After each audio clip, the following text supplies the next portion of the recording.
बिस्मिल्लाहिर्रहमानिर्रहीम। नाजरीन, 7 रीज़न्स मैं आपको बता रहा हूँ। ये वो रीज़न्स हैं जिनकी वजह से मैं ये समझता हूँ कि रियल एस्टेट सेक्टर है ना पाकिस्तान का, वो बड़ा ज़बूहाली का शिकार है। ये वो मेन रीज़न्स हैं, ये वो मेन काजेज़ हैं जिसकी वजह से ये सारा कुछ गड़बड़ है। ये इंशाल्लाह ठीक हो गए तो सारा कुछ ठीक हो जाएगा। अब मैं ना पहला रीज़न आपको बताता हूँ।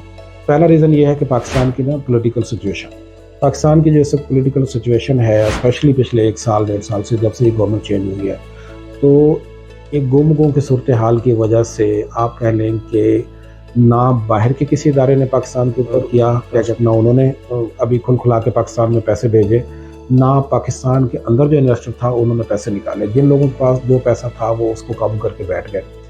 और हर बंदा ये कह रहा था कि चूँकि पॉलिटिकल सिचुएशन ठीक नहीं है, पॉलिटिकल सिचुएशन ठीक होगी तो इकोनॉमिकल सिचुएशन ठीक होगी, तब ये सारा कुछ आएगा। अब जाके बड़ी मुश्किल से गवर्नमेंट होपफुली अगस्त में शायद इलेक्शन अनाउंस कर दे।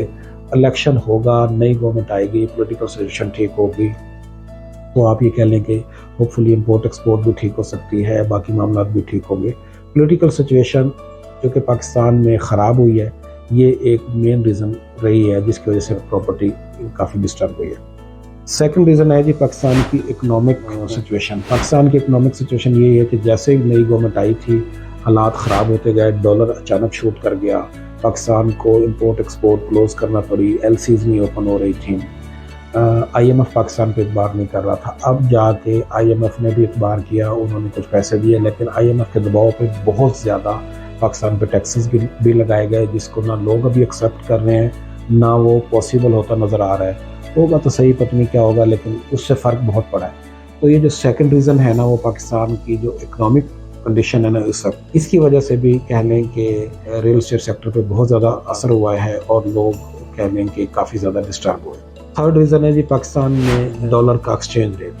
पाकिस्तान में कह लें कि डॉलर ये था कि जब पिछली गवर्नमेंट थी तो 150 पौने 200 पे डॉलर था, तो उस वक्त भी हम लोग चीखते थे या हम बहुत ज़्यादा शोर मचाते थे कि डॉलर का एक्सचेंज रेट इतना ज़्यादा हो गया है कि इसकी वजह से बिज़नेस में बड़ा फ़र्क पड़ रहा है। ये गवर्नमेंट आई है तो माशाल्लाह बहुत ज़्यादा इन्होंने लगता है काम ही इसी पे किया है कि इसका डॉलर के एक्सचेंज रेट को बहुत ज़्यादा ऊपर ले गया। 300 का फिगर बहुत ज़्यादा दफ़ा क्रॉस किया डॉलर ने, जिसकी वजह से आप ये कह लें कि वो जो पैसे पाकिस्तानियों के थे ना, वो उसकी तो वैल्यू कोई नहीं रही।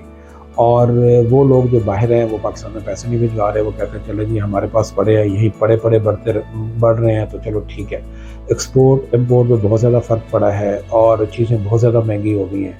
ये भी एक मेन काज है, मेन रीज़न है जिसकी वजह से प्रॉपर्टी बहुत ज़्यादा डिस्टर्ब हुई है। यानी कि डॉलर का रेट, चूँकि एक्सचेंज रेट बहुत ज़्यादा हो गया, तो लोगों ने प्रॉपर्टी की बजाय डॉलर को परचेज़ करना शुरू कर दिया। अब मैं आपको बताता हूँ जी, बैंक का इंटरेस्ट रेट भी एक मेन काज है जिसकी वजह से प्रॉपर्टी में बड़ा फ़र्क पड़ा है। जो पिछली गवर्नमेंट थी उसमें एक वक्त ये भी आया था कि जो बैंक का इंटरेस्ट रेट था वो सिंगल डिजिट में आ गया था। इस वक्त 22% प्लस है। वो आदमी जिसके पास 1 करोड़ रुपया है, वो कहता है जी मैं इससे पहले कि मैं कोई प्रॉपर्टी लूँ और वो लेते ही नीचे चली जाए, तो वो 1 करोड़ रुपया बैंक में रखता है, उसको साल के बाद कटा के 17-18 लाख रुपए उसके हाथ में आ जाते हैं।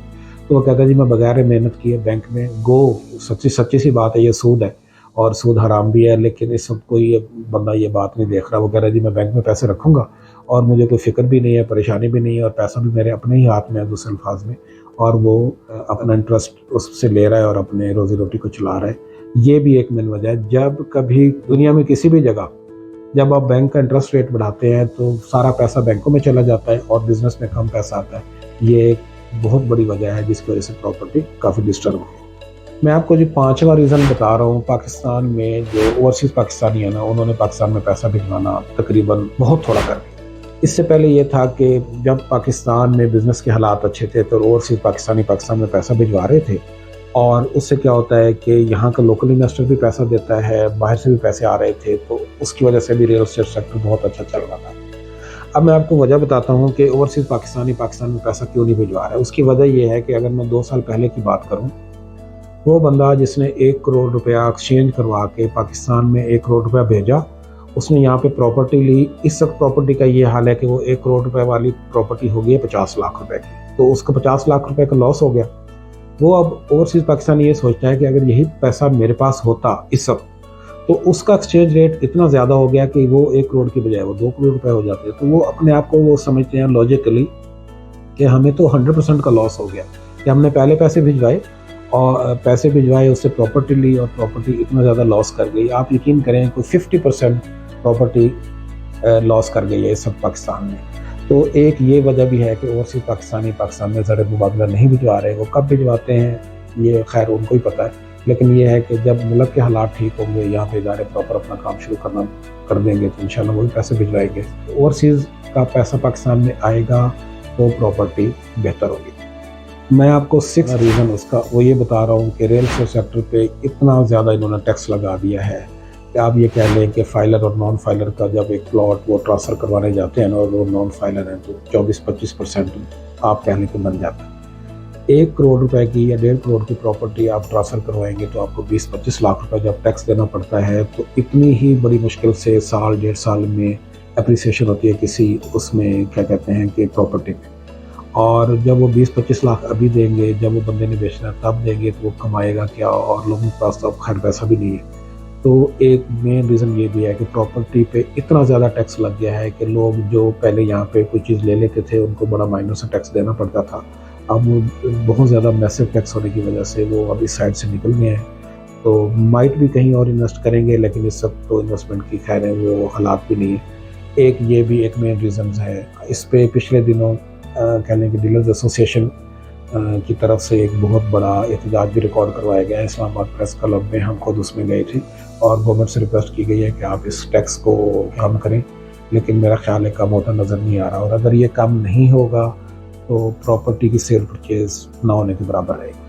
اچھا جی، میں اپنی ویڈیو میں نا جو سیمر جو ریزن ہے، جو 7ویں وجہ ہے جس کی وجہ سے پراپرٹی بڑی ڈسٹرب ہوئی ہے، وہ میں بتا دیتا ہوں. اس کو شاید کچھ لوگ اس سے اتفاق کریں لیکن میں بہت زیادہ اتفاق کروں گا. وہ یہ ہے کہ اس پاکستان میں یا دنیا میں کسی بھی جگہ پہ کوئی بھی بزنس جب چلتا ہے نا تو اس کی ایک مین وجہ ہوتی ہے وہاں کی مڈل کلاس. کیونکہ کسی بھی معاشرے میں 3 ہی کلاسز ہوتی ہیں، lower class, middle class and upper class. تو آپ یقین کریں اس وقت پاکستان میں اتنی زیادہ مہنگائی ہو گئی ہے کہ مڈل کلاس تو تقریباً ختم ہی ہو گئی. کیونکہ مڈل کلاس پہلے فلکر کرتا رہتا تھا کہ وہ بہت زیادہ کبھی بیچارہ ادھر انویسٹمنٹ کرتے تھے کبھی ادھر کرتے تھے تاکہ بھئی وہ تھوڑا سا اپنے آپ کو بہتر کر لیں. اب تو ان کے پاس سروائیول والی بات بھی نہیں ہے، وہ سفید پوشی بھی ان کی تقریباً ختم ہو گئی ہے. آپ یہ کہہ لیں کہ middle class 90% plus lower class میں چلے گئے ہیں، کوئی 2-4% اپر کلاس میں چلے گئے ہیں. تو آپ یہ کہہ لیں کہ مڈل کلاس پاکستان میں اب نہ ہونے کے برابر ہے. ان کو ان کی اپنی سروائیول ایک بہت بڑا ایشو بنی ہوئی ہے، مہنگائی اتنی زیادہ ہو گئی ہے. تو جس بھی ملک میں مڈل کلاس نہیں ہوگا وہ ملک اس طرح ہمیں نہیں لگتا کہ وہ کوئی ترقی کرے گا اس طرح کر کے جس طرح اس کو کرنی چاہیے. تو یہ جی ایک 7واں ریزن تھا، یہ میں نے آپ کو بتا دیا. میں نے اپنے ایکسپیرینس کے طور پہ یہ 6-7 ریزن آپ کو بتائے ہیں جس کی وجہ سے پراپرٹی کا بزنس اسپیشلی اور اوورآل پاکستان میں بزنس میں بہت زیادہ ڈسٹرب ہے. ہمیں امید ہے کہ اللہ تعالیٰ سے انشاءاللہ پاکستان کے حالات ٹھیک ہوں گے. ہمیں امید ہے اپنے حکمرانوں سے کہ وہ بہت زیادہ محنت کریں گے، ایمانداری سے کام کریں گے اور پاکستان کے لیے بہت کچھ کریں گے. اور ہمیں امید ہے اپنے اوورسیز پاکستانیوں سے کہ وہ بھی پاکستان میں پیسہ بھجوائیں گے. کیونکہ پاکستان میں پیسہ ایک دفعہ فلو میں آئے گا تو یہاں کا جو لوکل انویسٹر ہے چھوٹے لیول کا پھر وہ پیسہ نکالے گا.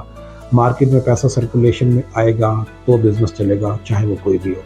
تو ہماری دعا ہے کہ انشاءاللہ پاکستان ترقی کرے.